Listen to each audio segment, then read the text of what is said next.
So we're going to talk about this topic of Cupid's playground, and I want to start by reading a couple of quotes.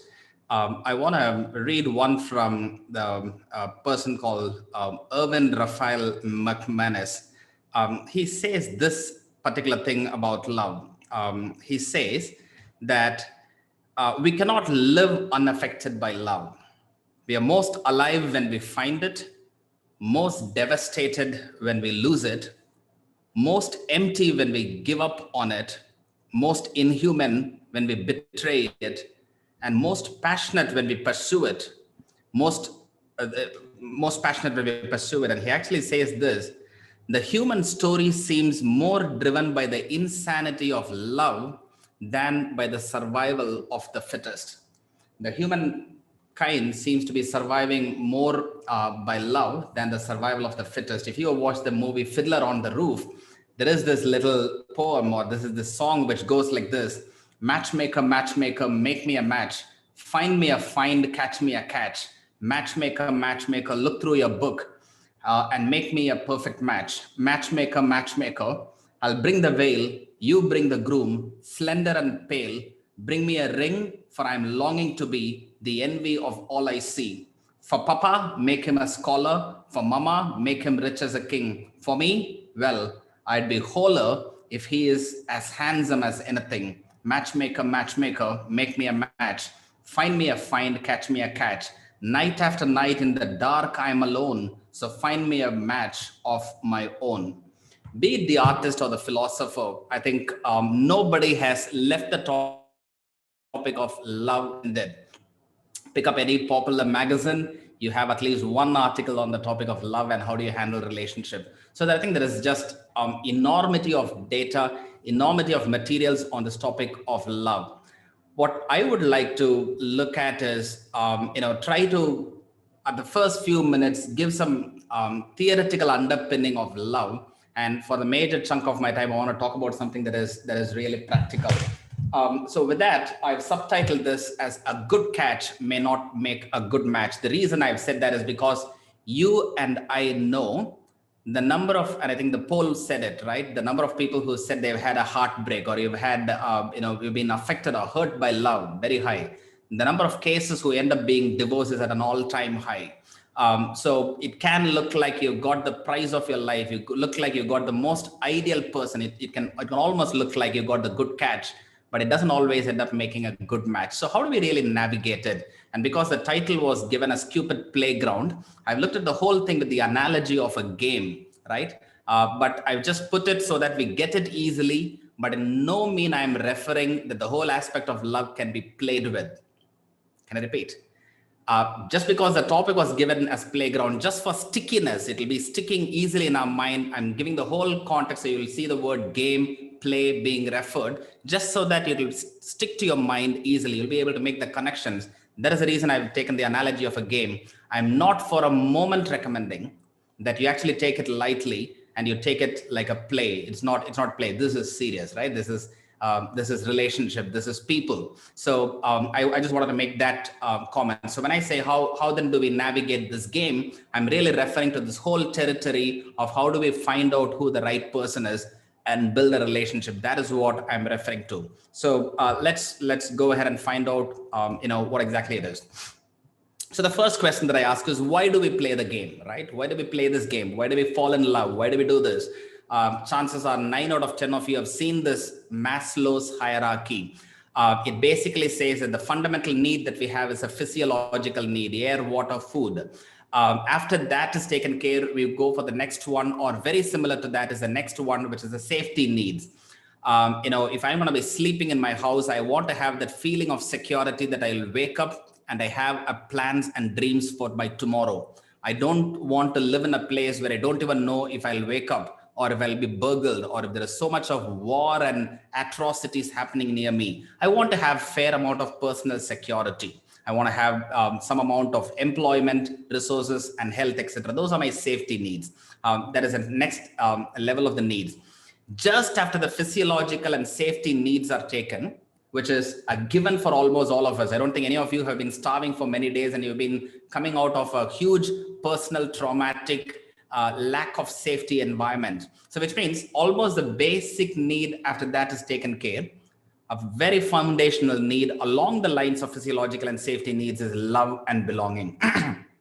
It's not just the romantic love, it is a friendship, intimacy, familial love, many of those. We'll be covering that in a minute. But just the feeling of wanting to be loved, the wanting to belong somewhere is high up there. It's almost a foundational love. The rest of it, you can go through it in internet, Maslow's hierarchy. If you look at it, you'll have a complete explanation of it. So why do we play the game? It is a foundational need that you and I have to be loved and to belong, to be able to share our love and make someone feel as if they belong. So that is why we play the game, right? We use the word love very, very loosely and very interchangeably in our English language. We say, I love noodles, I love my computer, I love the way I spend my time, I love, and we use the word love for almost everything. But really there are 4 types of love, okay? So the first is what we are kind of spending most of our time on, but it is very critical to understand the other aspects of it if we have to be successful in playing this game as we refer to, in terms of going and finding the right match. The first one is the eros, from where we get the erotic love or the romantic love, right? That is between the man and a woman whom they're considering. The second type of love is the storge, and these are by ancient Greek words, if I get it right. So they actually had 4 different types of word for love instead of 1. So eros means it is romantic love. Storge is familial love. A mother or a father picks up a child and nuzzles them in their arm, or even a parental figure, right? You see in the mall, you suddenly see a little baby. We all immediately, as Indians, we tend to do that, right? We kind of try to make baby feel good. Now that is storge love. The third is the filial love, which is between friends, brotherly love, like the way we have, or even sisterly love. So that is the filial love, the love between brothers and friends. And lastly, it is the agape love, which is the unconditional love of God for the humankind. So there is really these 4 types of love: eros, storge, philia, and agape, right? So so when we say the word love, we're actually talking about all of it. But here in this session, as I said, we'll predominantly talk about the eros, which is the romantic love. But as I said, contextually, we got to be understanding the others as well. All right, we already answered this question about love tank, and I just want to expand on this idea of love tank. And I please want you to listen to this. With this slide, my theoretical underpinning is gone. From next slide on, we're going to get into the practical, but this is very critical for us to understand. Okay, so we all have love tanks, right? We all have child psychologists and counselors will say if a child is unruly behaving extremely unruly, it is possible that the emotional needs are not taken care, they say. Gary Chapman in his book, The 5 Love Languages, has this stunning story of a 13-year-old girl who went and got herself impregnated or pregnant. And then, the family was extremely stunned. At 13 years, why would she go and do something like this? And then when counselors met and spoke to her and asked her, hey, why would you do something like this? Why did you go and allow a person to kind of just sexually exploit you? And she said, at the age of 6, my father left our house. He divorced my wife. All the time I've been believing that my father, if he really loved me, regardless of what he had about my mom, if he really loved me, he wouldn't have left me. So right from the age 6, I've been having the belief that he didn't love me. And then at the age of 10, my mom found another person and she got married to him. So now I figured out that my dad has someone to love. My mom is married to someone else and she's got someone to love, and there is no one to love me. And here is this a senior guy who came. He said he loved me. He made me feel in a particular way that I had never felt and asked sex in return, and I gave it. So think about it. So here is a girl at the age of 13, did not have a love tank which was full, and then went up in ways that, probably thought she would get love and got into big mess. So you understand the concept of love tank. We all have this need to be loved.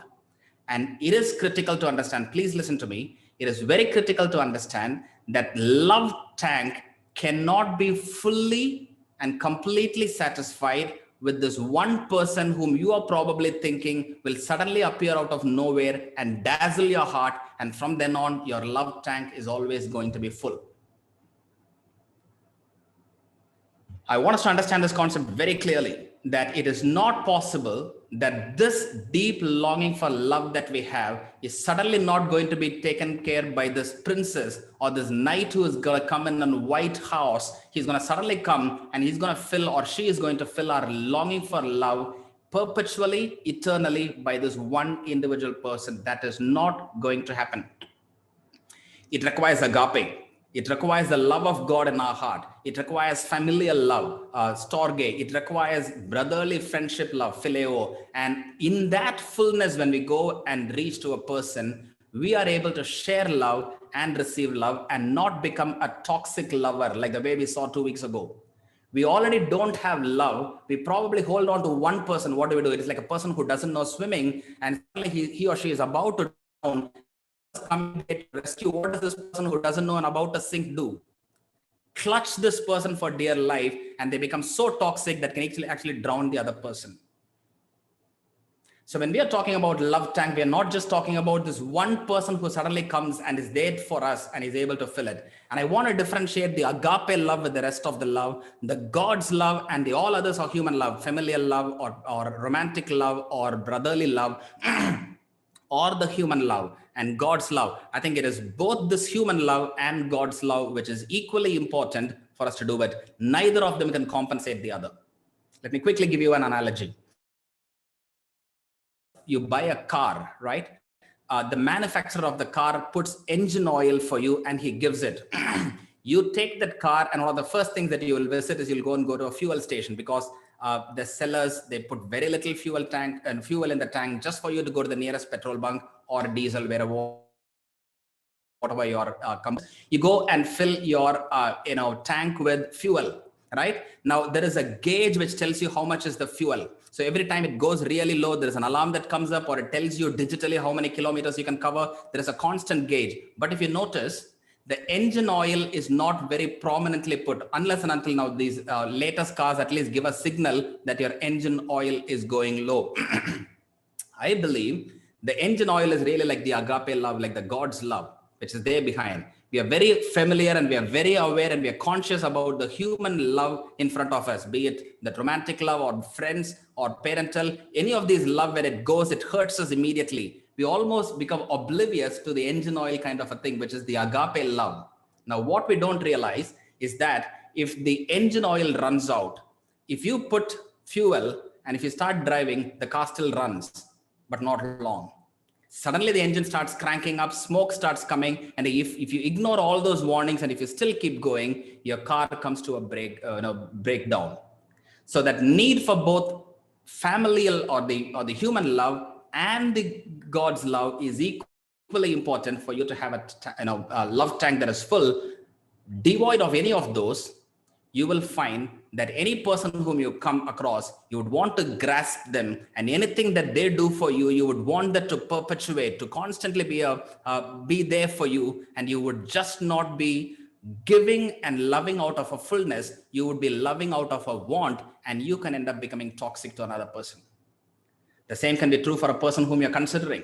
If they do not have that fullness within, and if you find them to be clutching onto you and anything that you do can easily offend them, and they seem to really being toxic, one of your symptoms could be probably if their love tank full. How is their relationship both with the godly love and the human love? Something for us to think about. So that is on the love tank, right? So now let's look at when not to play the game, right? So we've understood the basics of the game. Now we're going to consider when not to play the game, right? A few things for us to think about is, first of all, we do not play this game succumbing to pressure. Ours is a culture where, as soon as, someone is about, especially women, if they're about 21, 22, people, well-wishers, not so well-wishers, everybody starts asking, when are you going to get married? For a guy at about 25, 26 years, they start asking. Friends, you realize they're all, duetting, and you are single and you have this pressure.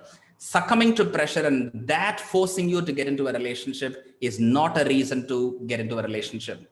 Do not succumb to pressure.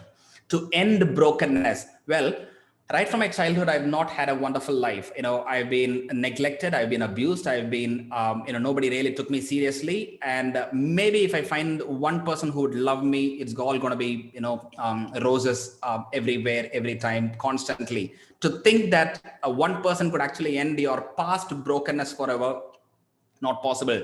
On the conscious level, you're probably looking for a spouse. At the unconscious level, you're actually looking for a healer, and no human being can be that kind of a healer. So to end brokenness is not a reason for us to go and play this game. To think that marriage will constantly make us happy, wake up, it's not going to happen, right? It is not going to be the answer for it, right? Yes, it gives you some symptoms of it, some hints of it, some moments of it, but to think that it is forever going to make you happy, it's not going to happen. If you're still found someone who is happily married for a very long time, it is probably because you see the outworking of what they have done internally over the years of sacrifice and committing and loving each other. Can I repeat? If you have seen the outworking of a very happy married people, what you do not know is probably internally the years of sacrifice, the commitment and working that they've done on their relationship. So to think that suddenly someone is going to come into your life and then it's going to be all happiness and you get up in the morning with stars in your eyes, not going to happen. All right. So another thing, to get even with an old lover, you and someone was dating and that person ditched you, or you ditched the person, and that person has found a girlfriend or a boyfriend and you haven't. So you want to get even with the other person and going and trying to get a relationship, not a reason to go and get into a relationship. Right, to get out of a parental home, nothing can be worse as my parents' house. That is hell on earth. So any place is better than that. Thinking like that, getting into a relationship and trying to get married, not the right reason for getting into marriage or into a serious relationship. I've just given a few to almost like burst some of the myths of relationship. Few of the rules of the game. Every game, cricket, badminton, chess, any game that you play, there are some rules, there are some no-nos. I want to talk about some of them. One of the things, no close kin, no cousin, first cousin, no co-brother, co-sister. Biologically, it's a problem. We know that. So those kind of thoughts, entertaining. Please do not do that. If you go to the movie industry, I mean, the level of perversion that they go into, they kind of glorify it. But in reality, this is clearly out of the bounds of what is accepted in the rules. Leave the married out. Again, many of the movies again talk about this. Young bachelor boys going and getting attracted to women who are already married. Leave the married out. I mean, that is not, you're kind of wrecking another family just because you probably gave into your infatuation. Rules of the game, not getting, going after people who are married, guy or woman. Adam and Eve and not Steve, which means you don't go after people of the same gender. Many reasons. Number one, it is not a complementary relationship. Number two, you don't procreate. One of the purpose of marriage is that you would procreate, have children. Number three, very high reasons of sexually transmitted diseases. To just name a few, moral fabric goes off. Yes, it is accepted. Legally, it is all being given. But the fact is that if you really want to find that meaningful relationship, it is that complementary nature of a man and a woman, and it is not the homosexual relationship. Few of the rules of the game. The scores that do not count. In a game, scores are there, but these scores really do not count. Going and looking for a girl and thinking, oh, she can afford so much dowry, or this guy already has a house and a car and he's wealthy, and let me go and get married to this person and it's going to be all fun. No, that's not possible. I mean, those are scores you will find out very soon, that wealth and the dowry or whatever it is just did not matter, because ultimately the person with whom you live is the one who's going to make or break your life, and these scores just do not count. Second one, caste or social status. To some extent, social status, yeah, you would want to relate to someone whom you can relate to, but that's not the big deal, right? It is like, Arjun Tendulkar, anything that he does makes a big deal, right? But there could be so many scores of cricketers whom we don't even know, and we don't even know about them, but they could be actually much more, better in cricket than Arjun Tendulkar. But Just because he's Tendulkar's son, anything that Arjun does becomes great. So yes, social status counts to an extent, but ultimately in producing the game, be it Arjun Tendulkar or whoever it is, they have to ultimately score, and that is what matters. So think about it. Do not think that just because someone has a social standing, you have to go behind them. And then how your heart beats when you are together. They say the average life of infatuation is 2 years. The average life of infatuation is 2 years. And in that time, our rationality goes away, our emotionality takes complete sway. And there are people who go and get married because they found one trait of another person so fascinating. Well, this person, when he gets onto the stage and sings, the whole college is spellbound, and I want to get married to that person. How often in your marriage life do you think he's going to get onto a stage and sing for you? Right? So, when I am with the person, I just do not know how time goes. My heart is in a flutter. I just love the feeling that I am in. 2 years. Average life of infatuation is 2 years. After 2 years, that love, the feeling is gone, and you find that this is a person whose stinking socks is found everywhere. Can you actually live with that person? So don't just get carried away with this, how my heart beats, the social status, they got wealth and all of it. These are scores that really do not count. All right, by the by, what exactly is this game? What do we mean by love? And I want to share this to you. Please remember that love is the will to do good to the other person. If you're taking notes, I would like you to take note of this. It is the will to do good to the other person. Someone said that in marriage, the commitment without feeling is a mockery, and commitment without feeling is a drudgery, and feeling without commitment is a mockery. So you need both the commitment and the feeling. But I think we as a whole generation have pushed the feeling part of the pendulum to one extent and believe it is all about the feeling. I might actually want to push the pendulum pretty much to this end and say, hey, it is the commitment and the will which is more critical. And when there is this commitment, the will, when that commitment is there, the feeling actually follows. Can I repeat? If you push the pendulum of feeling to one extent, I would actually rather want to pull it to the other end and say it is that commitment which is extremely important, that with that commitment, feeling actually follows. Psychologists actually say that for true commitment and true love to start, the 2 years of infatuation should actually get over. Then you actually use your rational faculties, your volitional faculties, and all of that to really start cherishing and loving your partner. Because the first 2 years, when you're actually in crazy, fallen in love state, it is no big deal. It is no big deal. When my wife and we were just getting engaged, and I couldn't wait to go and see her. I would just probably drive right through the traffic, through the city, 2 hours to go and see her, get the best, costliest gift. Never thought like a big deal. But now if she were to come and say, hey, Steve, I'm probably in this work in other end of the city. Let's have the evening tiffin together. Can you come drive across the city and come and pick me? 2 hours into the traffic. Now, after 7 years of marriage, if I'm doing it, now that is love. In the state of being in love, what you do is really, you didn't put a commitment. It just happened. You could not do it. Now that, don't get carried away and think, I got the feeling, how could I be so wrong if I feel so right? That's the philosophy of the generation. How could I be so wrong when I feel so right? I got all the feelings right. I don't think I'll be making a mistake if I go behind this person. Watch out. Feeling can trick us. It is that commitment and the will that really does matter. So that is the definition of the game, which is very critical. So last slide. So what really then matters? I spoke about what doesn't matter. I told you why not to play the game or when not to play the game. What really matters then? First, compatibility. And I'm not saying, I want to explain this more, lest I be misunderstood. When I talk about compatibility, there are several realms. There are spiritual compatibility, because man is a spiritual, mental, physical being. You with me? Man is a spiritual, mental, physical being. And we need to understand that compatibility has to be at all levels. What I am not saying is that you do an equation and see, I am this height, should this person be this height? I am this qualified, that person has to be this qualified. I have this spiritual experience, so does that person have this spiritual experience? I'm not asking you to do an equation. But I am saying, look for compatibility at all those realms. Is that a person a spiritual person? If something that I hold as my deepest treasured belief, if I'm not able to share it with the most significant other person in my life, and I'm going to spend the rest of my life with the person, my greatest belief, my treasured belief, if I cannot share with her, think about it. It's going to be a lonely life, even though you're married.